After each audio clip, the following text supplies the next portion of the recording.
Mä oon nyt aika yllättynyt. Lehdet on kirjoitellut jo hetken aikaa, miten Switch-konsolin seuraaja on ihan nurkan takana. Eilen Nintendo järjesti Direct-lähetyksen, josta ne erikseen ilmoitti, että täällä ei sitten vielä kerrota yhtään mitään sitä uudesta konsolista. Minä ja varmaan aika moni muu ajattelee, että koska alkuperäinen Switch on jo niin vanha, sille tuskin tulee enää mitään isompia julkaisuja. Mutta uusi iso Mario ja Luigi-sarjan roolipeli. Uusi 2D Zelda, jossa pelataan prinsessa Zeldalla. Ja Metroid Prime 4.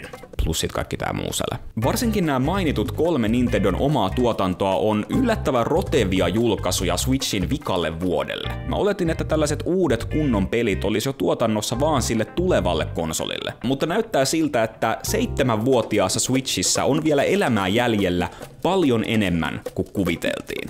Huhut kuolemastani ovat vahvasti liioiteltuja.